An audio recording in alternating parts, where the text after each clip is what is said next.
I can't say it's the hardest game of all time, but sure gave me a migraine. So, I hope I no longer return to this game for some stupid reason like completing this game 100%. You know what?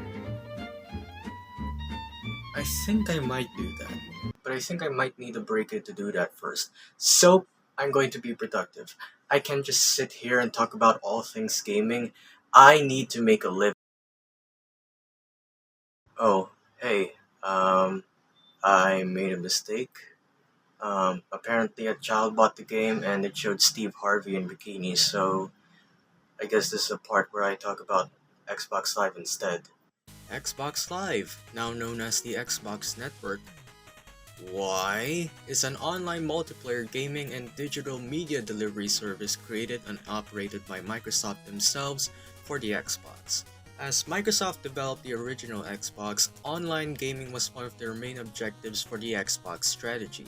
Back then, the only form of multiplayer was to have one or more people play with you under the same roof, with multiple controllers, on the same console, and on the same TV screens. That is, unless you count PC games, but let's just stick to this generation of gaming for now. More specifically, the consoles in this generation.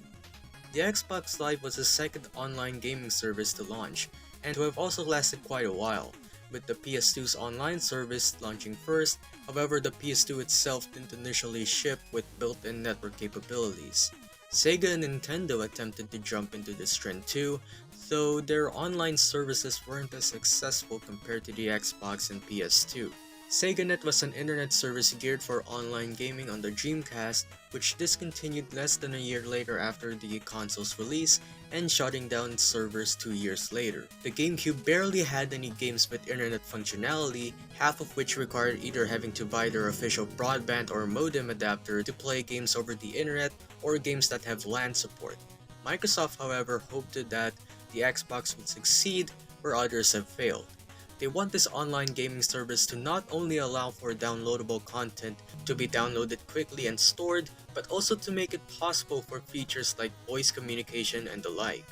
This hasn't been done before by any other competitors during and before this generation of gaming, so this could increase the console's sales, luring in gamers who want to try out playing games with people online. And it succeeded. The service was unveiled at E3 2002. Booths of broadband-connected Xbox consoles featured an early version of a game called Unreal Championship, which demonstrated the Xbox Live on the show floor. This game was developed to take advantage of the Xbox Live and was slated a debut on November 15, 2002, marking the first anniversary of the Xbox launch. Microsoft announced that 50 Xbox Live titles would be available by the end of 2003. They also said that the Xbox Live would feature a friends list, a standardized voice chat, and a single identity across all titles.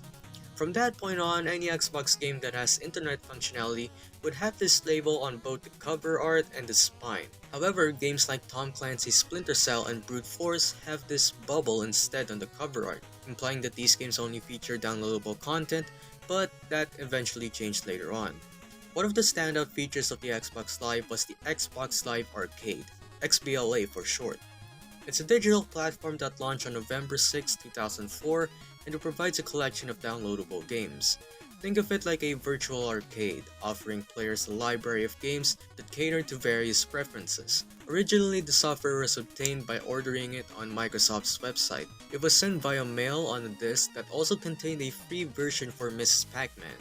Not a bad game to pick, but it is an odd choice. If you want to promote the Xbox Live Arcade, you could at least give away a free Xbox exclusive title like Conkers or something. That would have been a bit better. The service launched with 6 titles and expanded its library to 12 titles by the end of the year. Once connected to Xbox Live, everyone could purchase additional titles by using a credit card or download a free limited trial version of a game.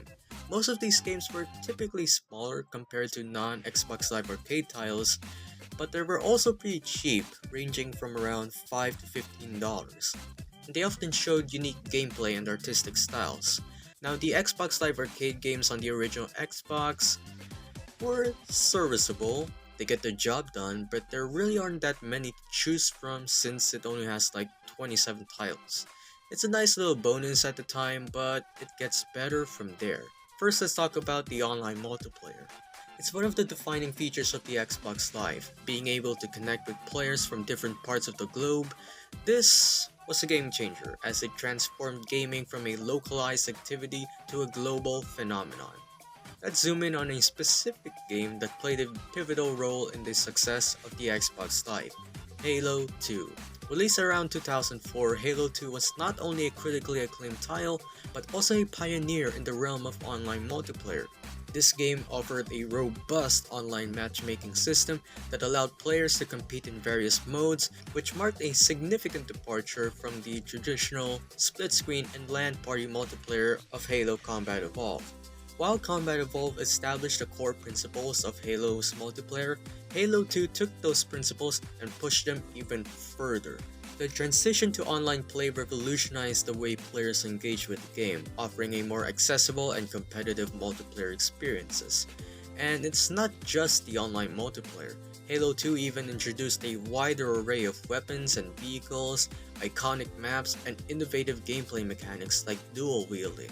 These new additions improved upon the multiplayer of Halo, while also not straying away from what makes a Halo multiplayer a Halo multiplayer. But to the core subject at hand, by the time of the Xbox 360, all titles were required to provide at least a limited form of Xbox Live awareness, meaning that 360 titles must either have a multiplayer mode or simply an in-game feature that has an online functionality. In July 2004, Xbox Live reached 1 million online users, which then doubled the next year. The Xbox 360, released in 2005, introduced new features, services, and experiences to the Xbox Live that expanded the scope of online gaming. Because of this, Xbox Live underwent significant growth, strengthening its position as the leading online gaming service and community hub. With the 360's enhanced hardware, it made online play much smoother, reducing lag and improving overall connectivity.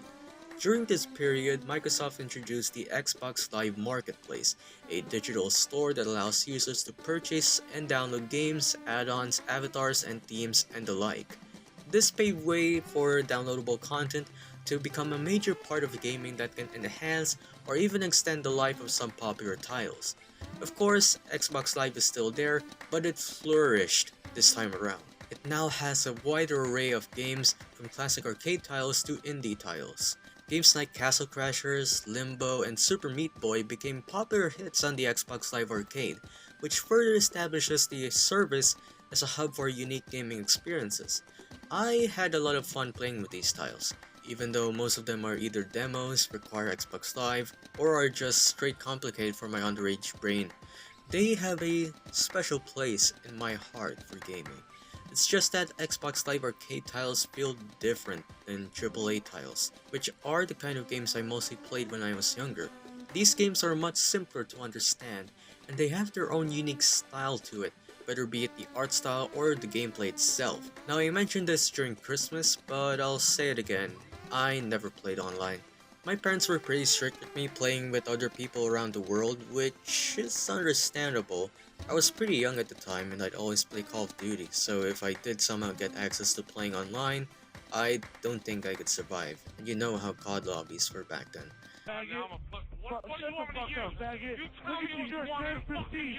Prestige, you fucking fag. Tell me what the fuck it is. Where were we? The 360 introduced avatars, which are customizable characters you can use to represent yourself online. This is pretty much Xbox's alternative to the Mii. I'd spend hours coming up with the characters. There are tons of customizations, and you can even use accessories that belong in certain games. I can be whoever I want! And this is the prime reason why I love character customization in video games. You get to create a character that represents you, and you can play as that character in a video game. You can be yourself, or you can be Peter Griffin. Those are your two choices. Now, party chat exists before on the original Xbox, but on the 360 that became more prevalent, and almost everyone that can play online has one. When it comes to the Kinect, players could engage in video chat or with a headphone, but I don't think a single person has done this with the Kinect. Why would you talk with someone through the Kinect when you can do the same thing with a headphone? The Kinect is more known as a peripheral for body movements, not used for Skype. Speaking of social features, Xbox Live offers a wide range of streaming services like Netflix, Hulu, and YouTube, as well as rent or purchase movies and TV shows through the platform. My family barely used any of this, primarily because they think the 360 is a machine that can only play video games. Another reason is that we were more of a cable guy. Please don't bomb us, we're just poor. On May 21, 2013, a new console was publicly unveiled under the name Xbox One and was presented as an all-in-one entertainment device. What? This was a terrible press conference, and that's saying something because I strongly agree with the opinion that almost every Xbox conference is mediocre. The event focused heavily on the console's multimedia capabilities, which went on for over 30 minutes before any actual video games were shown. And the majority of the games they showed are stuff you can already play on the 360. FIFA, Madden, and Forza Motorsport, you got more than one of each on the 360. Quantum Break did look interesting, and Call of Duty Ghost was Call of Duty Ghost. New dog model. But that's not the main takeaway here. Initially, the Xbox One would require an online connection and restrictions on used game sales. Not only that, but the Xbox One was so freaking expensive. This is why Xbox lost during this generation of gaming. Compared to the other two, the PlayStation 4 was $100 cheaper, and they even uploaded a video on how to lend games with your friends, essentially dunking on the restrictions that Xbox One had for its games initially. And the Wii U exists. During this era of gaming, online gaming became more and more prevalent to the point where it's not as fascinating as it was during its teenage years, but the Xbox Live continued to evolve, offering a more enhanced online gaming experience for the system. People who have or don't have an Xbox Live Gold membership still have access to the Xbox Store, which was formerly known as the Xbox Live Marketplace, which means they can still go through catalogs of games without needing a paid subscription. Xbox Live Gold, on the other hand, still remained a central component of Xbox Live, providing access to online multiplayer, exclusive discounts, and free monthly games. And this is where things get interesting. The Xbox Game Pass was a subscription service that offered access to a library of games for a monthly fee, allowing players to download and play a wide array of games, which eventually made its way to the PC. The Xbox Game Pass is currently one of the most cost-effective ways to access a huge library of games across multiple platforms. It's easily accessible and has a wide variety of games. Now, even to this day, I'm not subscribed to it, but a lot of people really enjoyed the service. Not only does it offer a ton of games, but also offers day one access to new Xbox Game Studio titles, which means people can play highly anticipated games as soon as they are released without needing to purchase them separately. And it also provides exclusive discounts for subscribers. Since Game Pass eventually made its way to the PC, a good portion of PC games are optimized specifically for the PC. So an Xbox Game Pass for PC was made containing a different set of titles compared to the console version. Some games may be available on both platforms, but the PC library has its own unique offerings. Because of this, cross-platform play was implemented, allowing Xbox One players to play with people on other platforms, including PC, and, in some cases, other consoles. Moving back to Xbox Live, clubs and LFGs, meaning looking for groups, was introduced, and it enabled players to form communities and organize and find gaming sessions more easily. It even has its own dedicated chat channels, both text and voice. Members can post text messages, images, videos, and more within the activity feed. A club focused on a specific game might have LFG posts for specific in-game activities. LFGs are incredibly useful, especially if you're looking for co-op play, teammates for multiplayer matches, or help with certain achievements. Then there comes the Xbox Live Creators Program, an initiative by Microsoft aimed at warranting indie devs to create and publish their games on Xbox and Windows.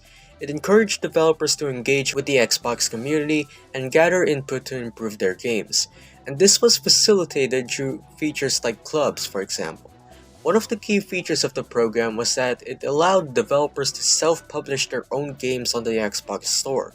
These games have certain features of the Xbox Live service, though not as extensive as a fully fledged Xbox title. While most of these games may not have reached the same level of fame as major Xbox exclusives, this is still a huge plus for developers who want to make and publish their own games on Xbox. Now, cross-platform gaming is becoming more and more relevant, and that's when cloud gaming is finally a thing. Cloud gaming is like playing games over the internet without needing to install and play games on a device. This made it possible to play console games even on your phone. The catch is that it requires a ton of internet and takes up a lot of battery, especially if you're playing on a phone. But this is still a big deal, and Microsoft began experimenting with it through Project xCloud, allowing players to stream Xbox games to compatible devices, including phones and tablets. This is really great, especially if you're subscribed to Game Pass and you live in America. Mixer, Microsoft's game streaming platform, was integrated into Xbox Live, allowing users to easily broadcast their gameplay and watch live streams. Since it was integrated directly into the system, it meant that users didn't need to download a separate app to start streaming. However, Mixer was shut down on July 22, 2020 as part of an agreement to collaborate with Facebook. Towards the end of the Xbox One era, Xbox Live seamlessly transitioned to support the Xbox Series X and S, featuring the same user interface and everything. Xbox Live has played a major role in revolutionizing online gaming on consoles as a whole, offering features like online multiplayer, voice chat, gamer tags, achievements, and a digital marketplace for video games. Xbox Live has evolved over the years, expanding to include Xbox Live Arcade, social features like Club, and subscription services like the Game Pass. It has also adapted to cloud gaming and cross-platform play, making gaming more accessible. Xbox Live is a fundamental platform for gamers to connect, compete, and enjoy a wide variety of games and content. Alright, it turns out Steve Harvey in bikinis wasn't the problem. It was Dr. Phil. But that's not what I was going to talk about anyway. So, riddle me this, Xbox. Why can't I play my 11-year-old copy of Forza Horizon when I can just pirate freaking Starfield?